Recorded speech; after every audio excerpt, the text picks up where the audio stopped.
Jessica's parents knew exactly where they want her daughter to go to school, so they decided to contact the school's psychologist. They thought the sooner they look for help, the better. The first appointment went to a few hours. The psychologist, in her middle age, asked questions about Jessica, mainly from her parents, questions about how Jessica used to spend her time before going to kindergarten, how she behaved, how many friends she has, what activities she prefers, what toys she prefers, but also questions for her parents, their relationship, how often they argue, and them as a family, how they spent time together, how much time do they spend together, how they spend their casual days or holidays. Jessica's parents told the psychologist that Jessica was always an easygoing child, never too loud nor behaving bad, and she was and is always quiet, rather playing alone in her room, also played alone on the playgrounds, not interacting with any children. How their days go, how they rotate when taking her to kindergarten. One day her dad takes her there and home, and once her mother. How they eat together every day by table, talking about their days or any other topics, how they'd sometimes play board games, but also how they don't have any conflicts, how they don't yell at each other, nor Jessica. Then they told the psychologist about Jessica's kindergarten years up until the whole Brandon incident and what happened after in detail, how she'd eat less and less, how she'd talk as less as possible, and how she got upset. Well, from what you've told me, it looks like your daughter Jessica only sees the good in people, and she seems to be naive and easily trusts anyone, gets emotionally attached easily and quickly. Let me explain. The model you two gave her as parents in her first years determine how she sees and other social relationships. This meaning you two were nice, loving, and supportive, and she thinks everyone she meets is the same. It's the same case if a person only experienced bad relationships. They will think relationships they'll have will be the same as the ones before. To me, it seems like she got attached to this kid Brandon because he was the first one to notice her. They can be very dangerous because she may get attached to anyone, even a classmate who has to borrow a pen. But she should eventually learn by social interaction and should develop normally.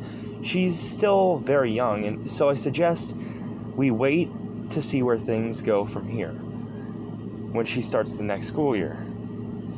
I've met with a similar scenario like Jessica here a few years ago. The other girl accidentally grew up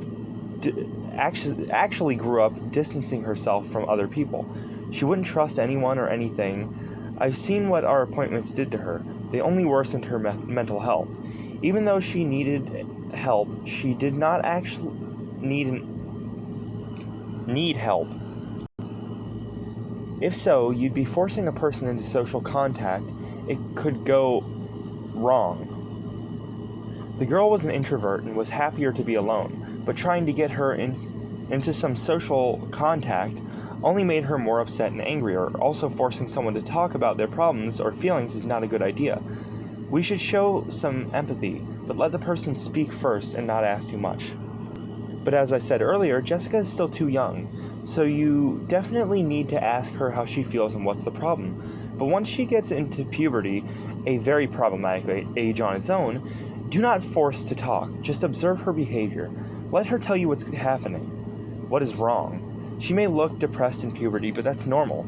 That's a depression and a teenager depression, which almost every teenager goes through. These would be the times when they look sad, wouldn't do anything, would avoid interaction, or look excessively for any contact, would be suicidal, but this teenager depression will pass after the first few weeks. I suggest we do another appointment once she is 14, also the age she'd be leaving this school for high school. I'll do my part while she visits this school by observing her at lunch during breaks, and sometimes I'll be on their lessons, and when she's 14, I'll give her a test which will show us if she has any mental problems. Since she's still developing and her most important development will last until she's around her 20s, this sad current behavior of hers may pass after a few weeks. Sadness to loss or sadness in general is a natural reaction for us, and we aren't constantly happy. That includes children, so don't worry about it too much.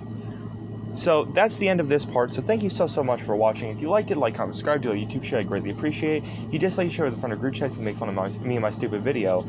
And I'm sorry that I may stumble on my words a little bit here and there during these narrations. The person who wrote it, I believe, said that their first language is in English, so there's a lot of typos, a lot of grammatical errors, so when I'm reading it, I kind of have to hit a bit of a hold up, wait a minute, something ain't right.